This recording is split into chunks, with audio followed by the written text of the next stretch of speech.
Matvei Michkov is truly the wild card of the 2023 NHL draft. He's been touted as maybe the best Russian-born prospect since Alex Ovechkin, with an elite toolset on offense. However, there have been concerns around his contract in Russia through 2026, the war, of course, and also Michkov's character. So what I'm doing with this video is I'm selecting a few teams out there who I think could realistically draft Michkov and make the case for each of them, and then I'll make my prediction as to which team I think selects Matvei Michkov. Let me know your thoughts about this in the comments down below. Which franchise do you think Michkov is the best fit for going forward? So looking at the first couple of spots in the NHL draft, you have the Blackhawks, who will select Connor Bedard first overall. Second, I imagine that the Anaheim Ducks are going to select Adam Fantilli, if not Leo Carlsson. There's just too much talent at the center position, and the Ducks could use somebody behind Mason McTavish or even ahead of him. So I think those two spots are pretty fixed. And for the third pick overall, all signs point to the Blue Jackets drafting a center, and certainly from an organizational standpoint, they could bolster that position quite a bit at this draft. And then we get to a crop of 4 teams after that. We have the Sharks in 4th, the Canadiens in 5th,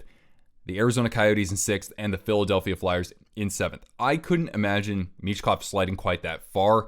I mean, you look a couple of years ago when William Eklund fell all the way to 7th when he could have been drafted as high as 3rd or maybe even 2nd from some of the experts out there. And then in 8th, you have the Washington Capitals. And I mean, to many of us out there, we would think that the Caps would never even consider passing up on Michkov if he fell quite that low, especially given their history with Russian-born talents. So let's start with my favorite team. That's the San Jose Sharks, selecting 4th overall. Okay, with the Sharks, I think they still need a true number 1 center for their prospect pool. Thomas Bordeleau is the highest rated one, but in terms of that talent that you see at the top of this draft, there are definitely some options for the Sharks, even if there are 3 centers selected before San Jose can make their pick. There's still Will Smith there, there's still Ryan Leonard, there's still plenty of other players at the center position. With wingers, Eklund is at the top of that list, but he plays left wing. Michkov is a right winger. They have a few other good players who have performed well for the Barracuda, like Daniil Gushchin, and also you have Tristan Robbins as well, and Cameron Lund, I can't forget him. But really, there is sort of a void there in terms of having that top end winger to complement William Eklund. Now, the Sharks haven't said, oh, we're committed to this rebuild that's going to last a few years, but really, they know what they're getting themselves into. They were dug into a pretty huge hole when Mike Grier came in relief of Doug Wilson as general manager, and so they know it's going to take some time. So they actually could afford to wait for Michkov's contract to expire in Russia before bringing him in 2026 at the age of 22, 23 years old. So that is completely possible. But I think the strongest argument as to why the Sharks wouldn't draft Michkov and select the best talent available at that spot is looking at their past. 5 years ago in the Doug Wilson regime, they selected Ryan Merkley. He was a high-risk, high-reward player who was a bust for them. His development did not progress very well. He still had some of those mental issues out there, and he was dealt by Mike Grier in his first year as GM for really not all that much. So I think that Grier doesn't want to tread down that same path that the previous regime did, and so for that reason, I think the Sharks, they will probably take a safer bet and strengthen the center position in their prospect pool. Now we get to 5th overall, and we have the Montreal Canadiens. Now the Habs are a little bit different than the Sharks. Their prospect pool is built out a little bit better. They have been rebuilding, but of course, with them being the Habs, they're expected to get back into playoff contention over the next couple of seasons. It's going to be hard in that division, given the steps forward that some other teams have taken, right? The Sabres, the Red Wings, the Senators, but the Habs are still going to be expected to compete with them over the next couple of seasons, and they have some good young talent to be a part of that. Kind of like the Sharks, I do think the Habs are a little bit thin at center going forward after Suzuki. Their top center in their prospect pool is Owen Beck, but he's still pretty young. He's going to need a couple of years until he can really get a crack at consistent opportunities in the NHL, I would think. When you look at their wingers out there, yeah, of course they have Slavkovsky. We don't know exactly what they're going to get out of him. And they have a couple of good players underneath him in their pool, including Joshua Waugh and Philip Masur. But when you compare their talents against somebody like Slavkovsky and especially Matvei Michkov, there certainly is a void that the Habs could fill by selecting him.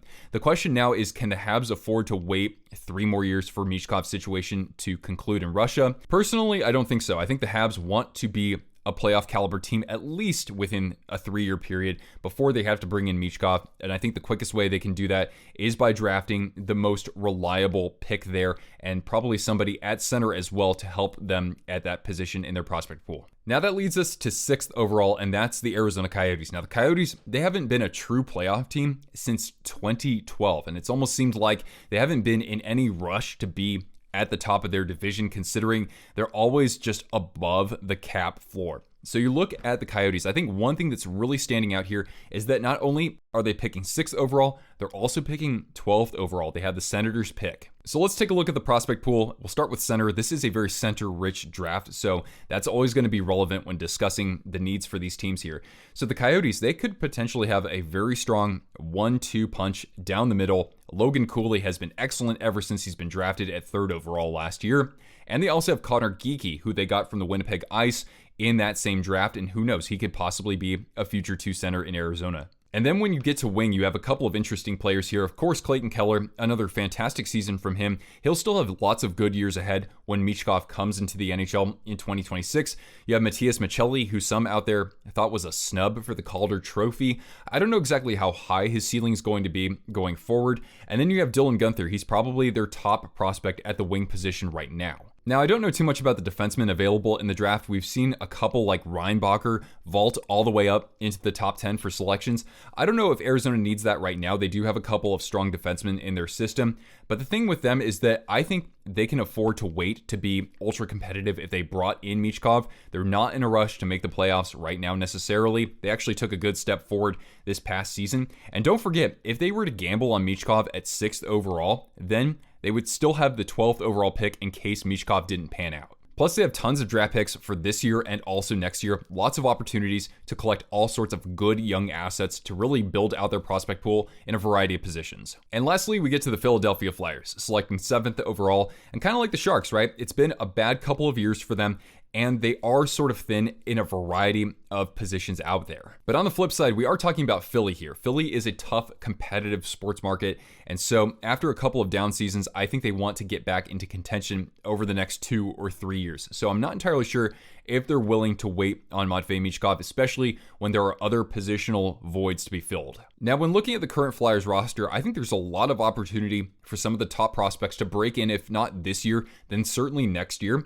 At the top of their prospect pool, you have center Cutter Gauthier. He was selected 5th overall last season, and yeah, he projects as a top 6 center in the NHL. Underneath that, though, you have 2 right wingers who both played for the Philadelphia Phantoms in the AHL this past season. First, you have an early 2nd round pick from 2019, that is right winger Bobby Brink. He did play 10 games with the Flyers this season and had a productive half season in the AHL.